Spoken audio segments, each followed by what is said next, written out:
Twitter is not a reflection of anything, right? If you are the type that wants to scream about boycotting, you automatically go on Twitter and you automatically go on Facebook. That's not the real world. So you don't really, you'll look at your own business numbers to determine that.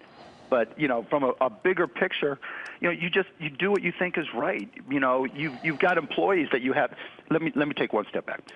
In the campaign, it was different because there was so much hate for Obama and for Hillary Clinton. And so when I spoke up in favor of Secretary Clinton, I got torched on Twitter, and I saw people who wrote me emails saying, I'm not going to do business because, you know, she's this, and this, and he's this, and this.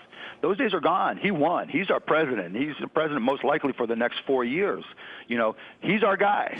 And so all that changes. It's not the hate that I've seen on Twitter has changed considerably now that he's in office. And I think for a CEO, whether it's me or anybody else, as long as you're honest and objective, what I've tried to be like, I like his tax plans, right? I like a lot of the economic steps he's taking.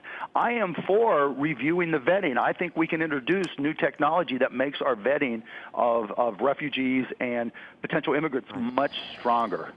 But I need to see evidence that that's what's taking place in order for me to support it. But Mark, in terms of coming out publicly for or against what Trump is doing on any specific policy, you have people, for example, who are part of Trump's CEO councils. Elon Musk trying in his own way on Twitter to call for submissions from people to help him.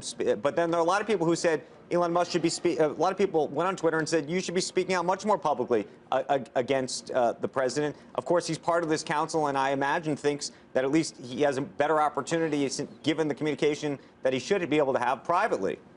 You would think so.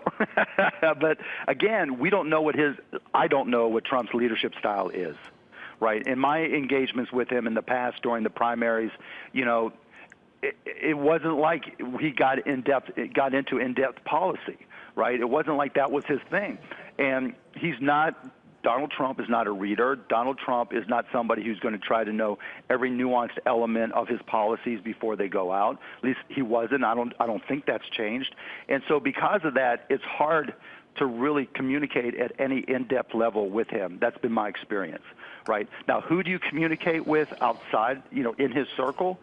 That's part of what I'm trying to figure out. I've had conversations with different people around them. I tried to influence them with my thought process and try to learn more about theirs.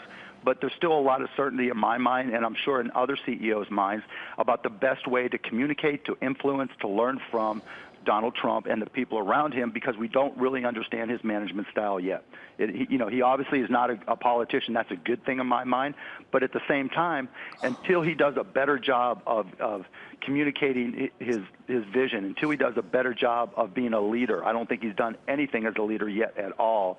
You know, right now he's a deal guy. So, Mark, what do you do? What do you do besides tweet storming and calling into shows like Squawk? I mean, you're going to call the president? I mean, what are you going to do?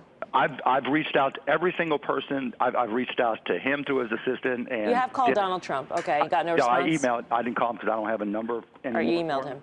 Yeah, so I email his assistants, and you know, I get we turn the message over to him. All the people that I've spoken to in the past that know him, I've communicated with them and said, look, I'm happy to sit down. I'm happy to meet with you. I'm happy to meet with anybody.